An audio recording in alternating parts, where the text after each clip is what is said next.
All right, folks, thanks for tuning in. My name is Kevin Gorg. This is Wood and Sticks, of course, recording from the Aquarius Home Services studio. Producer is Alex Haugen, and the guy that gets everything done on the side of advertising is Andrew Height. We call him the White Dog. Really looking forward to a exciting summer in and around the Minnesota Wild. And if you listen to us on a regular basis, you know that's where this show kind of starts. And we have tentacles that move off in many different directions. And right now, though, a very pivotal time in the offseason for Minnesota as the Stanley Cup starts and we get ready for the draft and free agency. One of the first dominoes fell this week as we're recording midweek on a Wednesday. Brock Nelson from Warroad, longtime New York Islander, signs a 3-year extension with the team that brought him in at the deadline this past season. That's the Colorado Avalanche, 3 years at $7.5 million per, which I thought was a little on the high end, but certainly a guy that's been a consistent producer. He's a very well-liked guy on and off the ice. He's a class act. And I think a lot of people, including Michael Russo, for the better part of the last 6 months, have been talking about this guy coming to Minnesota. So I'll be curious to see with that domino falling, how it affects what the Wild are doing. And you've got the Marco Rossi situation. You've got some trade rumors, which we're going to tackle here on the show today. Really excited to introduce our listeners here on Wood and Sticks to a guy by the name of Seth Toupal. He is local, and he does a fantastic job covering the Minnesota Wild for an outfit called Locked On Wild. And Locked On Wild brings you a lot of reaction after the game. They bring you some previews into the weekend and before games, and they're just really good at having different guests on and detailing some of the great goings-on with the Fighting Wild. And if you want to follow Seth on social media, and I think you're really going to enjoy him today, he is at Seth Toups, which is SETHTOUPS. And, of course, you can follow their outfit at Locked On Wild as well on social media. Fantastic stuff. Great content throughout the year, including the offseason. And I've been lucky enough to be on that show a few times and really enjoy working with Seth. So I'm happy to have him on today. We're going to talk about some of those trade rumors. We're going to get to, the Marco Rossi situation, which I think they've found a little bit of a roadblock here. And we'll see if Seth has an interesting take on that. We're going to handicap what the Wild season was, how they did in that series. We're going to, of course, go back to that offsides play that I think still haunts a lot of us as it tipped the series in the favor of the Vegas Golden Knights in Game 5. And we'll even handicap the Stanley Cup. It's starting this week. The gap between the conference finals and the Stanley Cup, I don't get it.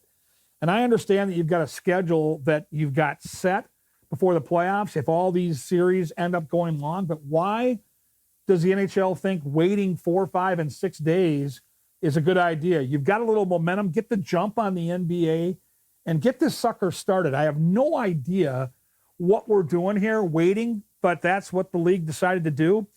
And so as we record today, midweek, it'll start tonight. I've gone back and forth trying to figure out this series. And I know Edmonton's got the home ice, and they're a very, very small betting favorite. My head just keeps saying that Florida's going to find a way, man.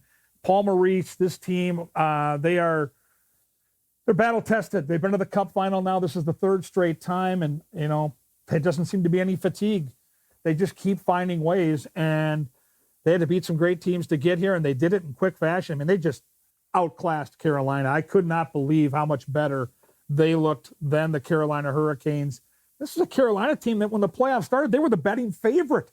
They were the team that everybody picked as the team to beat on both sides of the bracket. So Florida is just a monster. And then you've got the momentum of Edmonton. And these guys they kind of bumbled their way through the regular season, and they never looked the part until the playoffs. And even when the playoffs started, if you remember those first couple games against the Kings, they couldn't keep the puck out of their damn net.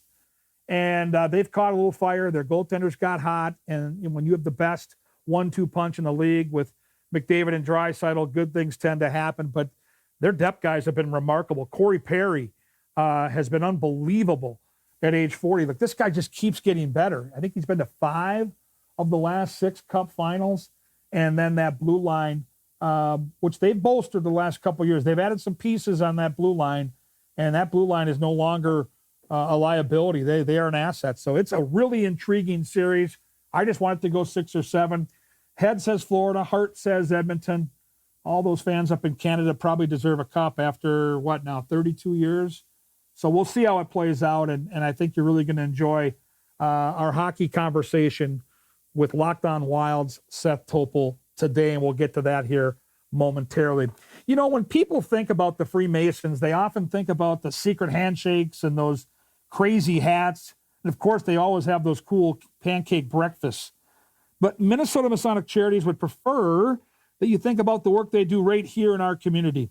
Places like the Masonic Cancer Center at the U of M or the Masonic Children's Hospital. And of course, the Masonic Home over in Bloomington. Just a few examples, folks, of the important work that Freemasons support here in Minnesota. They're part of the largest fraternal organization in the world.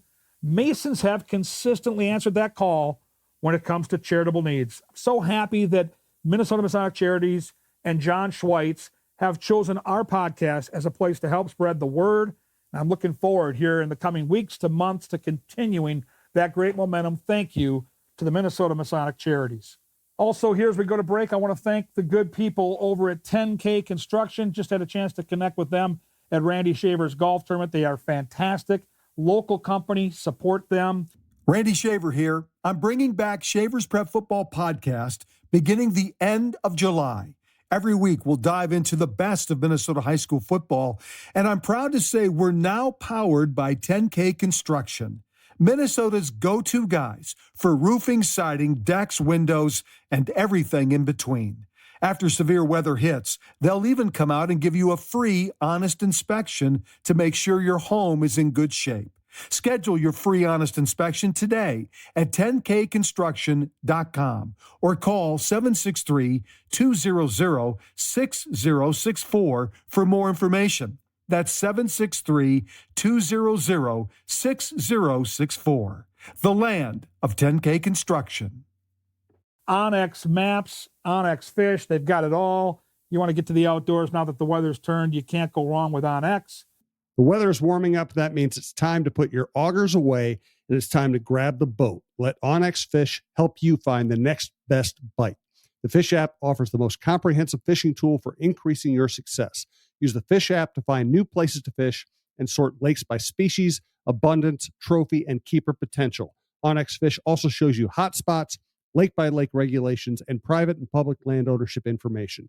Download Onyx Fish on the App Store or go to onyxmaps.com/fish to get more information about the app that is changing the game. Of course, our friends at Lexus of Wayzata and Maplewood, beautiful cars, and this is the season to have a car, isn't it? Summertime is here. You can go out cruising, have a good time. Go see our friends at Lexus of Wayzata and Maplewood.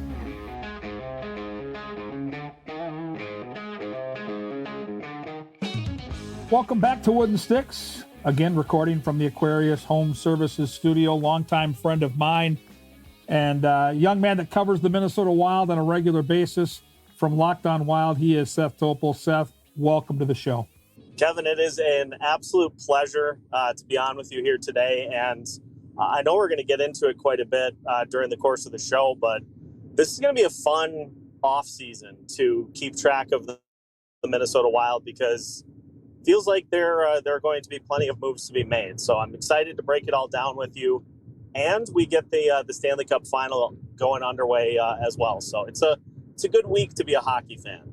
It is. This next month for all of us here in Minnesota is going to be so important. I think the Cup is going to be great. Going to get to watch Florida and Edmonton in that rematch, and you and I are going to break that down here momentarily. But, with the draft coming up and with free agency and all the different money and moves that we think Billy Guerin and his staff are going to make, before we get to all that, what was your overall assessment of the season? Because I've talked about it a lot here on this platform. With the injuries that they suffered, it would have been pretty easy for that team to miss the playoffs. I thought the regular season, they really battled to get in, and I didn't really mind any of their games in that series against Vegas. What did you see, Seth? Honestly, Kevin, I know the series did not go the way that we wanted it to, but it's hard not to come away from that series feeling inspired by how the Minnesota Wild played. Vegas they were a tough matchup, and the Wild were in every single one of those games. It just comes down to, a bounce here, a bounce there that they didn't get. But, we didn't see the same thing that we saw the last couple of seasons where it felt like series got away from them. They get out to the 2-1 lead, and it just felt like Vegas kind of found their game as the series unfolded. And obviously their big stars played major roles down the stretch. That's Vegas. Vegas is going to do that to you. And I know everybody will look and say, well, they still lose in 6, but it was 6 very entertaining games. And I'm hoping that it leaves this Wild team hungry for next year, because, you come up just short in that manner and have some games that go to overtime that go Vegas's way. It's got to leave you feeling pretty hungry for next season. And I hate to pound on Gus Nyquist, because I really do enjoy him off the ice. Got to know him in both his stints here with this team, and I know how much he cares, and I know it's one play, but I got to tell you, it's a pretty big play when I look back at that series. And you can't say an entire series hinges on one play unless it's an overtime situation in Game 7. But I'll tell you right now, in a 2-2 series, Wild on the road in Vegas, thinking with a minute to go in the hockey game they've taken the lead, that's about as big a flip in a Game 5 as I've ever seen. Yeah, it really is. And that's such a heartbreaker, too, because just think about how long we've seen it throughout Minnesota sports. It seems like the teams just come up one play short. And so to finally get like that big play, that goal from Ryan Hartman to get everybody feeling like, hey, this is the counterpunch that we just don't see all that often. And to have it called back, like I figured they would review it initially. And then when they went back, my heart kind of sank. I'm like, oh no, they're reviewing this again. And lo and behold, it was offsides. I know many different players said, look, it's not all about one play, but I think that's the most visible play of the series for sure. But again, like just little moments here and there that just didn't quite go the Wild's way throughout the course of that series. So when you take a look back at your coverage at Locked On Wild, and maybe, I'm sure with it kind of mirrors the interest level we see on the TV side on FanDuel Sports Network, but with the storylines that we saw evolve throughout the season, the injuries, and then, while those injuries were happening, we're watching Matt Boldy take a huge step. We're watching Brock Faber validate his position as one of the top defensemen in the National Hockey League as far as two-way players go. And then you see that spike at the end of the year, Seth. We did on the broadcast side, but then you finally see the Wild get healthy, and we're waiting and waiting for Kaprizov and Ek, and the Wild sit on their hands at the trade deadline. To me, there was as much excitement late in this regular season as I've seen in probably 5 or 10 years covering the club, because of the ups and downs. It was kind of like a movie with the twists and the turns and the drama and the heartbreak with his injuries. And then all of a sudden, here they come, right? They're getting galvanized in time for the playoffs. On your side of things, covering it on a regular basis for Locked On, did you feel the same way? And did you see that spike come back as far as interest? Oh, yeah. Once Kaprizov and Eriksson Ek came back to the lineup, it really did feel like people were jumping in and were ready to put their support behind the team to make some noise in the playoffs. The thing that was most interesting to me, Kevin, was you look at what has been such a big hole for this Wild team, especially in the series against Dallas. Not having Joel Eriksson Ek was just a killer in that series. And to see him come back from missing a bunch of games and be fully healthy, that gave me quite a bit of a jump. And so I was pretty amped up to see him doing his thing and just looking fantastic. And I know Kirill wasn't 100%, but he still looked the part. And then you carry it into the series, and Kaprizov has 5 goals. Matt Boldy has 5 goals. Like, it was a fun end to the season, even though it ended up in another first-round exit. It was really a fun way to end the year. And, we were hoping to, I think, everybody that covers the team, hoping to see them use that and build off of it in the next years coming up. So, we try to read the tea leaves. You and I both cover the team. We're both in it and around it, especially now with social media and people like Michael Russo. It's super easy for all of us to kind of stay in tune with what's going on. And it feels like from everybody's accounts that Kirill Kaprizov, and I'm not surprised by this, is likely going to get locked up here sometime this summer. I would think would happen sooner rather than later. What's your best guess? I'm hearing 8 years. The term has not been discussed, and I think it might catch some people by surprise when he actually gets paid. But what kind of number are you expecting per year? If it's an 8-year deal for Kaprizov, which we're kind of, I think, in line with everything I've been told, what would you look at as a fair term, and what do you think is going to happen?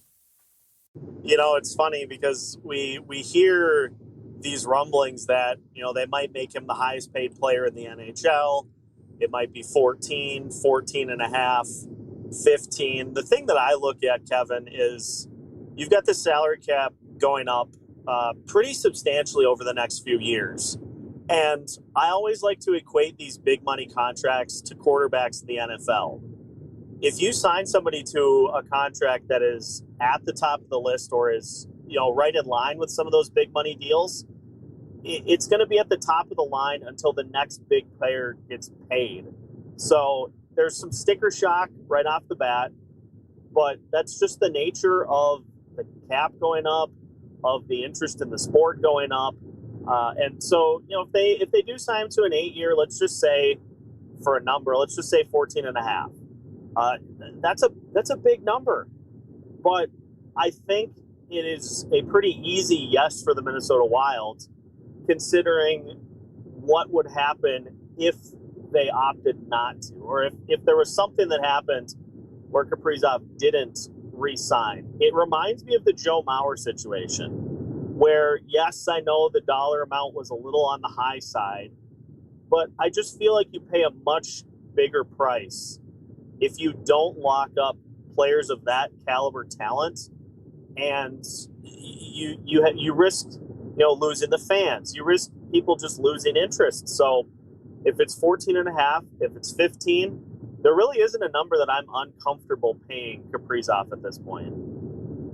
Yeah, it feels to me, and I think the 15 number, 8 for 120, is kind of what I've gone to as where I believe it's headed. I know his agent is quite a handful, and listen, that's the job of every agent. They've got to fight for the most money they can get for their guys. This is life-changing money for Kirill. This is something he's worked for all his life, and I think he's worth it. And I think anyone who's watched this team on a regular basis understands the difference. When you watch a Wild game with and without Kirill Kaprizov, it's a completely different experience. The only trepidation I have is keeping this guy healthy. And I hope that the Wild have worked hard to figure out the cadence here and what he's dealt with and what he's going to be dealing with.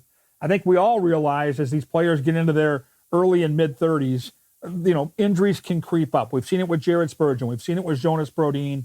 And I think that's the only part of the contract that's going to give me any type of uncomfortable feeling. If this guy's going to be healthy, and again, you never know, right? But I mean, if this guy's going to be healthy, he is one of the best 5 to 10 players in the league, and I think he needs to be paid that way. And I don't know about you, Seth. I find myself, even though I'm around it every day, just like you, and even though I watch every single game, when he's on the ice, I can't help but just watch 97 because I realize at any point something remarkable might happen.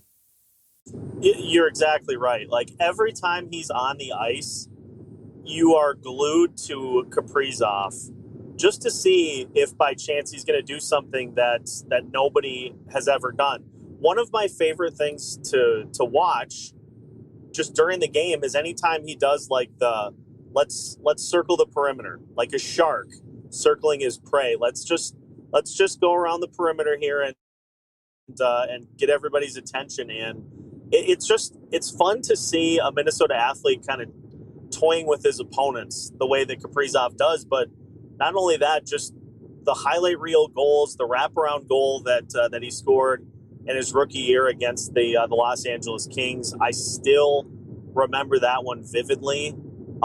He's just such a special player, and he already has many Minnesota Wild records in just his short-term tenure with the team. By the time he's done, especially if he re-ups for another 8 years, by the time he's done, he's going to have every single record that has ever existed for this franchise. Yep, he's that guy, and I'm really excited to see that get done, and then they can kind of build around that. We're going to dive deep into some ideas we might have, but while we talk about our 97, I thought it'd be a perfect time to segue to the 97 in the National Hockey League, the face of the league, of course, rightfully so, is Connor McDavid up in Edmonton. Last year, it was a crazy series that saw Florida get off to that 3-0 lead. Edmonton win the next three and appear to have everything going their way before Florida righted the ship and won it in 7 games. I think we're going to see another classic 6 or 7 game series. Edmonton does have the home ice. I keep going back and forth on this one, Seth, and my head keeps saying Florida. My heart keeps saying Edmonton because I love what hockey means to people that live north of the border. I love those Canadian hockey fans. They're so all in, and they have not had a cup since 1993. How do you handicap the Stanley Cup final? I think it's going to be a fantastic series. There are some key differences, I think, this year that go Edmonton's way.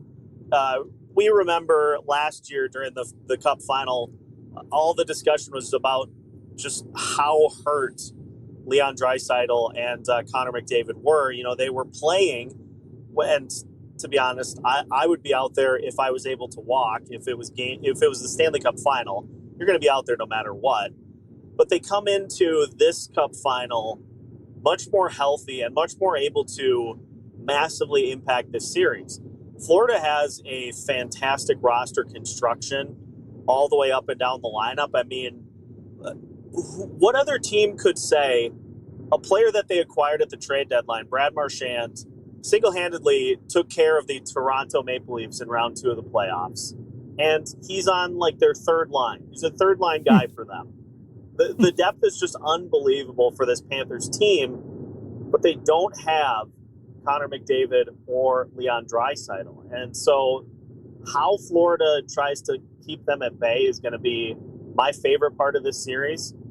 But the thing that I go to, Kevin, is what a ride it's been for Stuart Skinner. He was benched in the series against the Los Angeles Kings.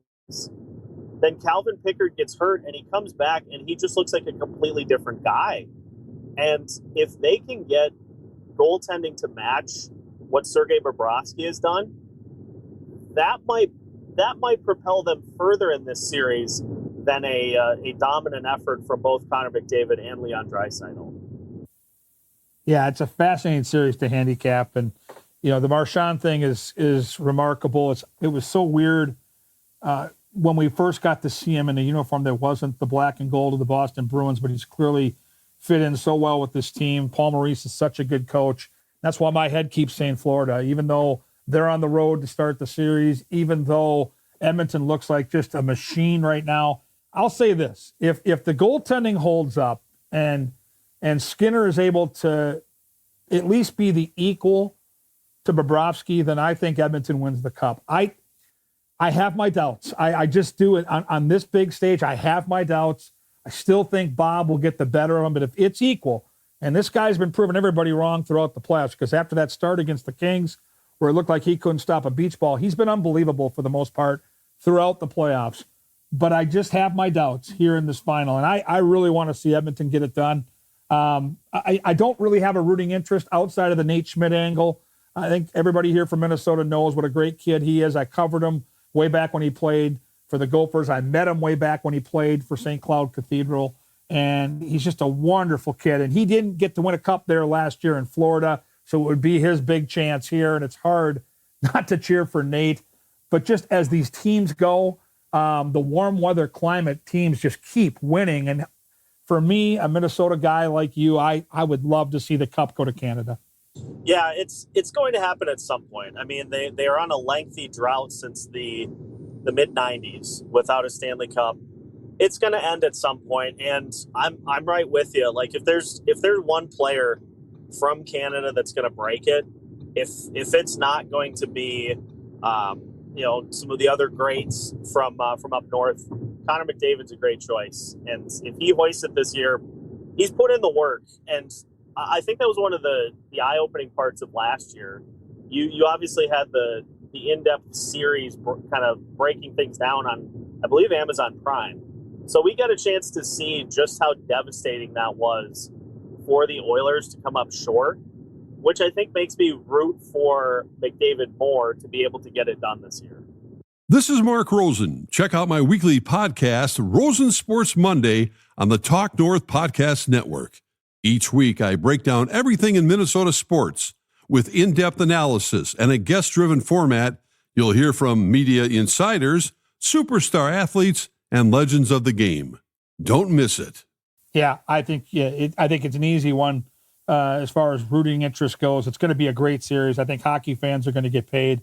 It's going to be fabulous. Speaking of getting paid, as we get into the offseason talkers here with Seth Toupal from Locked On Wild, the big news today across the league that affects the Minnesota Wild is Brock Nelson from Warroad signs a 3-year extension with the Colorado Avalanche, $7.5 million per year. And so I'll say this: I love the guy. He's a fantastic dude. He's a Minnesota guy. He's a really consistent producer in this league. But in my opinion, Seth, and I'd love to hear yours, I don't mind if you disagree with me, 7.5 is a big number for a guy at this stage in his career. Yeah, I'm 100% with you on that, Kevin. Just looking statistically, too, at Brock's numbers over the last 4 years, there's been a little bit of a decline each year. Now, a decline year to year is not uncommon, but when you start to see players kind of trending in a downward direction, that's when I start to get a little leery. He obviously was a great fit for the Avalanche. They wanted him back. He wanted to go back there. And it's one of those things, you see the contract handed out, and I'm okay with him taking that for Colorado. I wonder what it would have taken the Wild to make it happen. Maybe you have to go into the 8 range in order to sway him to come here, but he clearly loved the Avs, and he's going to enjoy his time there, and we'll have the what would have been depending on how things go for the Avs, but I'm okay with them spending that money as opposed to the Wild. Well, the Avalanche have a little egg on their face, as we all know, with the Rantanen deal. They are in a weird situation where they're still a fantastic team, but they're not quite as electric as they were. When you had Rantanen, McKinnon, and then on the back end, Makar, you had a trifecta that was hard to keep up with, even with the McDavid and Draisaitl steamers up in Edmonton. And this Colorado team, who got beat by a Dallas team that at that time wasn't even healthy, there's some pressure building out the way of the Avalanche. So they probably maybe overpaid, I think, in this situation, just to keep one of those big-name players there that can produce. I'll be very curious to see how this whole thing plays out. I felt bad because it would have been really fun to see Brock come back home. And I saw the numbers, and I'm like, I'm okay with this. The other numbers that keep getting thrown about are the numbers that the Wild have or have not offered Marco Rossi. A lot of people have talked about 5 years at $5 million per, which I thought was very fair. Rossi's agent and Marco himself probably didn't agree, and they've come to a bit of an impasse. My worry here, Seth, is that the Wild force a move. And Billy is an awesome general manager in that he knows what a cup winner looks like. He knows what it feels like. He knows how he needs to get there. And sometimes when he gets a little ticked off, he'll make a quick move, and he's unafraid, and I love that about him. But in this situation, I hope, because they've developed a guy that they drafted, because they had to wait an extra year when he had that terrible illness during COVID, and it really had life-threatening capabilities to it. And this kid has really come through their program and seems to be on the right track right now and trending upwards in his career trajectory. I'm okay if they move him, but they better get some damn good value. How do you feel about 5 for 5 for Rossi, and where do you think it ends? I think 5 by 5. I would have signed that deal, if it were me. But obviously, I think Rossi looks around the league, and the deal that I keep going back to is that Matt Coronado deal with the Calgary Flames. And I think Rossi saw that, and his camp said, okay, If Coronado can get 6.5, then we can set our sights a little higher than that. The way that I see this playing out, and I would love to see Rossi stay 100%. I kind of wonder if Billy is hoping that somebody signs Rossi to an offer sheet, because then you get the opportunity to match. You get an opportunity to see a figure put down. And if not, let's say somebody comes in and offers him $7+ million per, you get a first, a second, and a third round pick as compensation there. So I wonder if in the back of his head, Billy's kind of hoping that somebody throws the offer sheet out there. I know it's kind of a rarity, but then you at least get a chance to say, well, we'll match this. And then if not, then you get some picks in your pocket.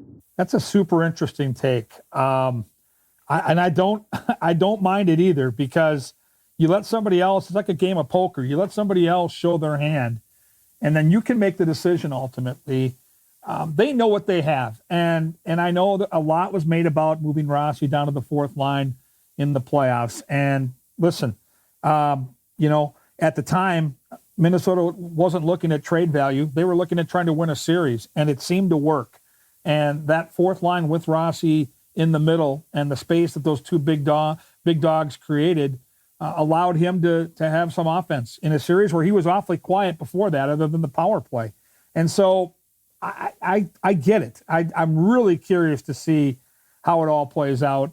And I just hope that Minnesota finds the right value, the right partner. And one of the things that keeps percolating, with the offseason trade rumors, and I keep hearing it from multiple sources here in the Twin Cities, is the Wild are hot on the trail of young Tage Thompson, who plays in Buffalo. Now, I don't think Buffalo's looking to move him, and I think you're going to have to give up a ton, and it probably would include a guy like Marco Rossi.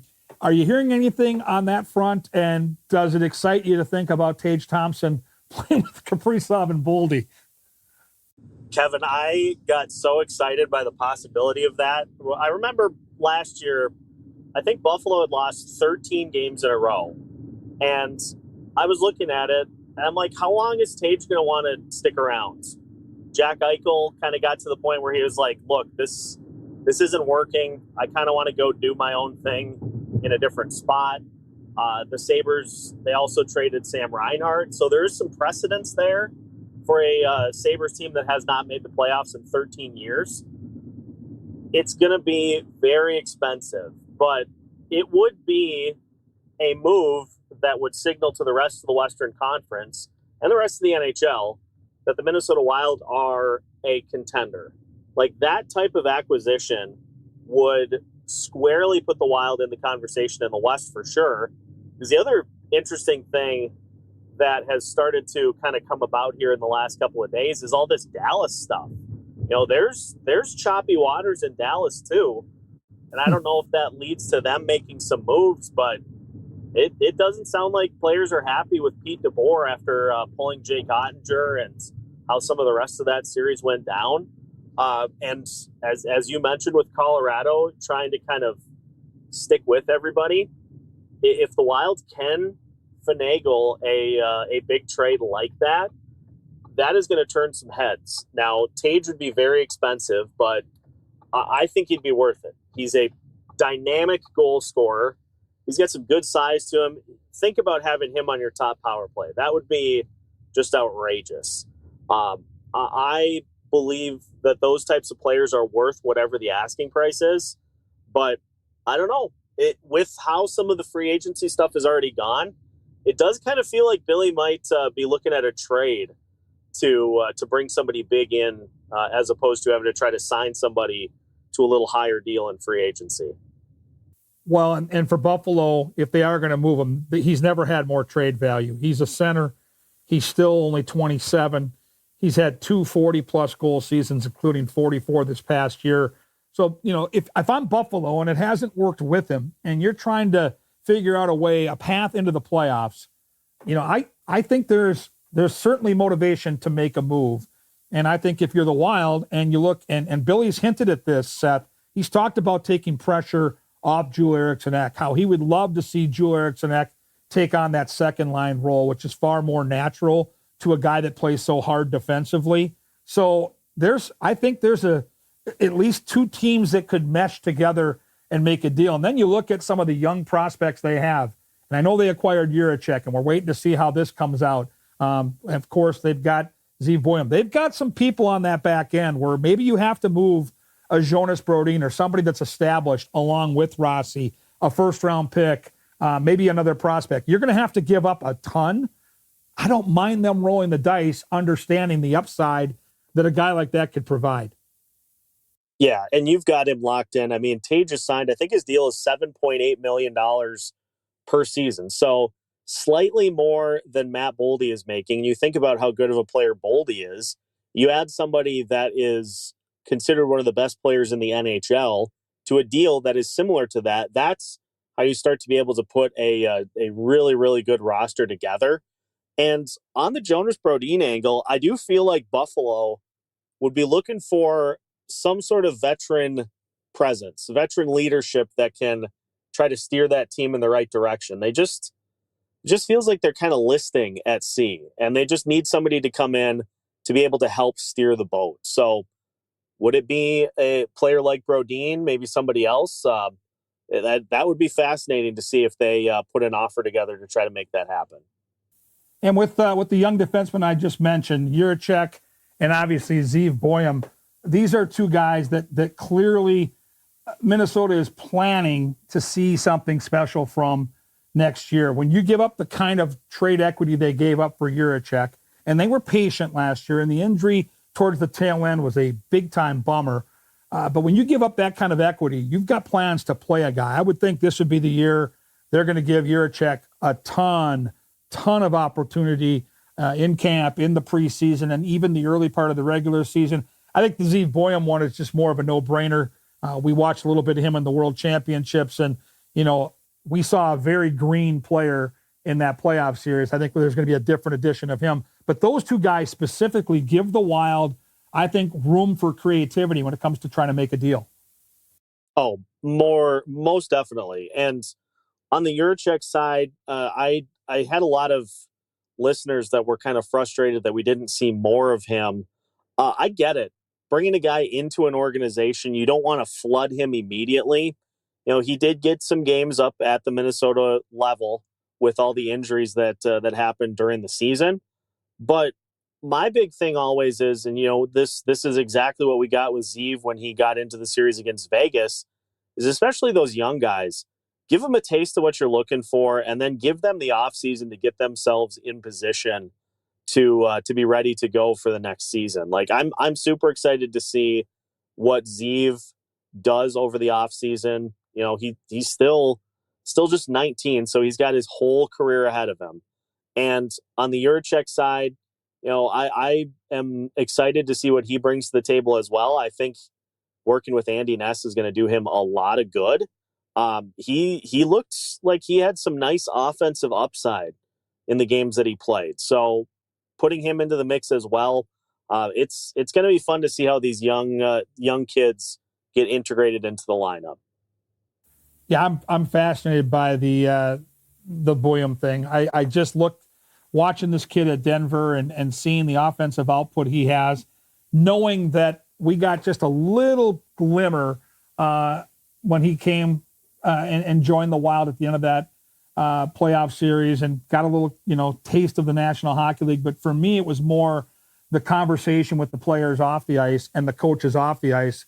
And when they were able to skate with him and watch him handle the puck and watch him quarterback the power play in practice and see the poise that he brought to the rink, seasoned veterans like Marcus Foligno and Matt Zuccarello kind of opening up their eyes like saucers and saying, man, this kid's got it.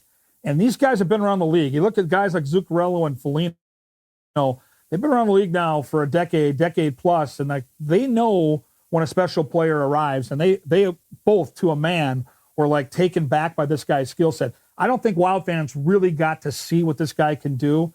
Imagine the pressure that kid was dealing with as a teenager, making his NHL debut against Vegas in that series. I think next year is going to be a completely different scenario, and I think this guy's going to be a real needle mover for Minnesota. Yeah, I fully agree. And just, I had a chance to see him as part of Wild Development Camp before the season started. And it's a real small detail, but even just being somebody who in practice is competitive enough to grab the puck away from another player and just be like, well, I'm going to be the guy that ends the drill with the puck. Like, you just see the competitiveness, and his pedigree from Denver speaks for itself. And being able to add that into this organization and this roster, I think is going to be fantastic. It's really going to be fun. And so, as you look at the Great Divide, any players or teams that maybe the Wild have? I mentioned Buffalo. Anything else that's caught your attention here that we should be watching for as the offseason progresses in terms of maybe what the Wild might do? Have you put your feelers out there? Because we all talked about Brock Besser last year, and we knew that contract was coming up. And I look at him in a lot of the ways I look at Brock Nelson. In a perfect world, if it fit, I love the guy, but don't overpay. And they didn't overpay for Brock Nelson. I don't think they want to overpay for another hometown guy in Besser. Anybody else that we should keep our eyes out for? My Christmas list continues to have Sam Bennett at the top, but let's be honest, he's going to get a ransom from somebody. I feel like it's probably going to be Florida just to return, but you talk about Bill Guerin wanting to help Joel Eriksson out a little bit, and it feels like Sam Bennett is a Joel Eriksson clone.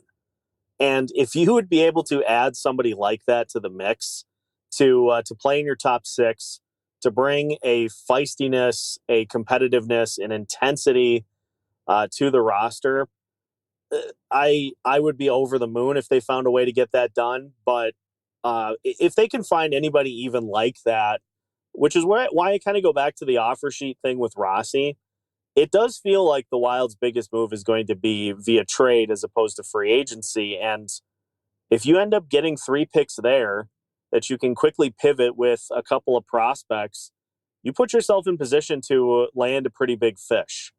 And, who that ends up being that's the fun part about Bill Guerin, I think, is that as much as we try to kind of look at stuff on the surface, he's got 5 or 6 things going on behind the scenes that we don't even know about. And I feel like it'll be that sort of a transaction that happens that's not really on people's radars. But then we look at it and we say, wow, that was pretty impressive. And, then you plug that player into the lineup, and you got Danila Yurov coming to the States here for next season. And all of a sudden you get yourself with a much different looking and much improved top 6. Final couple points, and we'll get you on your way. I mentioned in the intro to the show today that you're covering a bunch of high school baseball and softball. You do some great work here locally, and then we'll pump up where folks can find you on Locked On. But you mentioned Yurov. That, I think, is going to be a nice addition for Minnesota, a young guy that they can develop. And then, of course, Johansson signs for $800,000, which, again, if Marcus Johansson is going to play a third or fourth line role and maybe fill in the gap if there are injuries on the power play because of his skill set, felt like a pretty team-friendly deal. Any idea as to where you think Yurov will slot in, and what are your expectations? And then what were your thoughts when you saw the Johansson thing come through a couple days ago? As far as Johansson goes, I know a lot of people, a lot of fans in the state may have rather seen Johansson go elsewhere, but you look at it, $800K for 1 year, and you hit it right on the head, Kevin. I think he's being brought in this circumstance to be a bottom 6 player. And think about the speed that he can bring to that group, whether it be on the third line, maybe get mixed in on the fourth line as well. Those 2 lines have been missing a little bit of a speed element over the past few years. And so you throw Johansson in there, and I think that will help even out the lineup a little bit. As far as Yurov goes, I'm hoping that the Wilds kind of give him a let's see what you got, because there's a pretty big spot available at that second line, maybe the wing position or maybe center as well. Pretty big spot open that he could fill, and if he fills it and excels, that's a huge check mark that Bill Guerin can cross off, that doesn't need to be filled anymore. So if he can fill that second line spot, I think that's a home run for the Wild. I'd like to see him try there first. If you need to bump him down in the lineup a little bit, you certainly can. You've got guys in the lineup that can fill in higher in a pinch.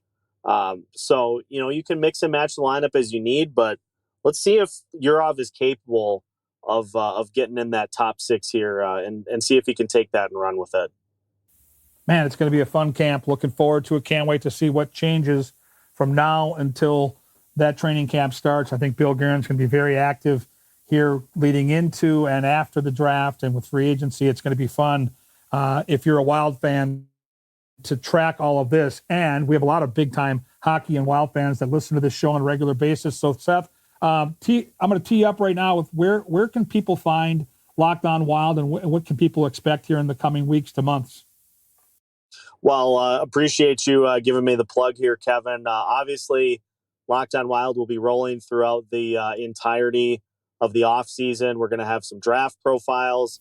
We will have looks at potential free agents as well. And we got big trades. If there's big trades that go down, we'll have you covered as well. Just having fun with kind of some talkers here for the offseason. And just hoping that, we get some news here to really sink our teeth into. But just search Locked On Wild, and you'll find it on pretty much every social media platform. We're on YouTube. We're on all the podcast platforms. So just search Locked On Wild, and you'll find exactly what we've got for you on a daily basis. Looking forward to that. I really enjoy the coverage and love the passion you bring to the table every single time I tune in. Thanks for doing this today. We're both going to be kind of sitting back here this summer waiting for the next move from Billy Guerin. So it's going to be fun. I know I'll connect with you. I'll hop on your show here in the next couple of weeks, and I look forward to seeing you at the rink when training camp rolls around. Seth, thanks again. Kevin, it's always a pleasure. Had a blast here today, and anytime you need, I am happy to oblige. And enjoy the weather. The weather is getting nice out there, so we get a chance in Minnesota here to get outside and enjoy the summer months. So enjoy, and we will catch up with you again here soon. That is Seth Toupal, and you're right here where you want to be on the Talk North Podcast Network. Back to close the show after a quick break.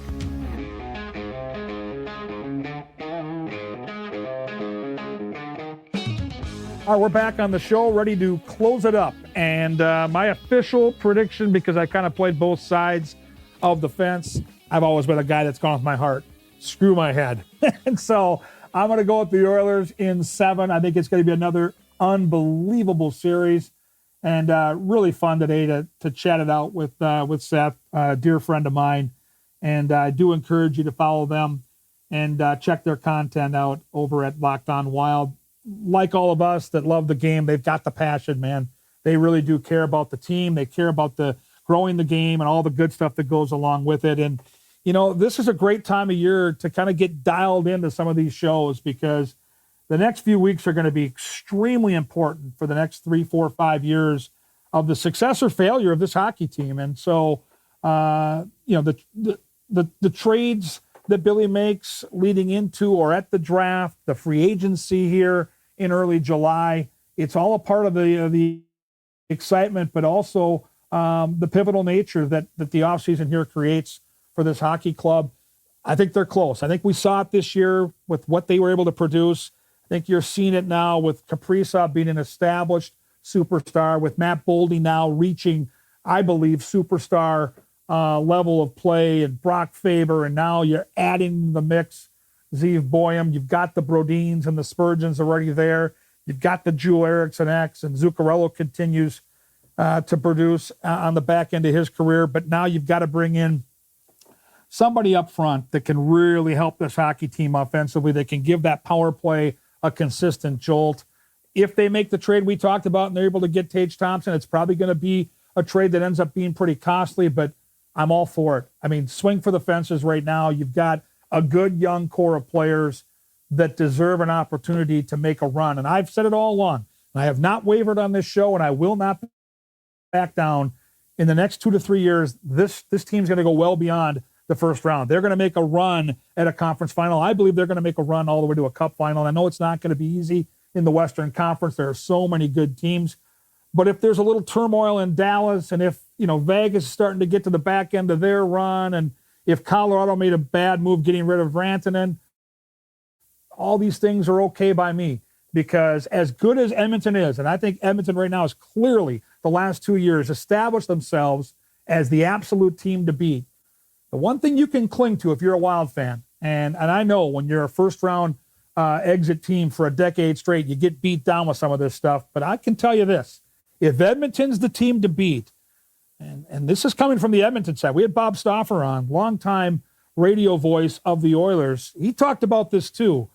The Minnesota Wild have always been able to figure out a way to slow down McDavid and beat Edmonton. Look at the numbers over the last 5 or 7 years with McDavid in oil country. Minnesota, when they've been healthy, has been able to beat that hockey team. So it gives you hope. Like, there is hope right now. The Wild make some moves that good things can happen. And that's why I believe, Seth Toupal, Locked on Wild, some of the folks that cover the team we know all about, Michael Russo here on Talk North and his great show with Anthony LaPanta. These are the places you're going to want to go to track what's going on, because the next 3, 4, 5 weeks as we get into July are massive for the Minnesota Wild, and I can't wait to see where this goes. I've got high hopes for our hometown hockey team. We're going to have some great guests coming up on the show. We are trying to connect with a member of the 1980 Miracle on Ice team. We've had a couple of those guys already. They're the best, and I love hearing their stories from behind the scenes of that incredible sporting event. So stay tuned. And again, if you've got suggestions, I'm easy to find on X, formerly known as Twitter, at Gorgomatic21.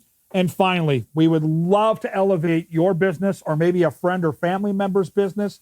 All you have to do is connect with my guy Whitey. He'll hook you up, and we'll get your name out there. We'll pump it up on social. We'll pump it up here on the podcast. AHEYDT at talknorth.com, and you are in. That's it for this week's show. Can't wait to hear more great hockey stories from great hockey guests. That's what you can plan on right here in the coming weeks on Wooden Sticks.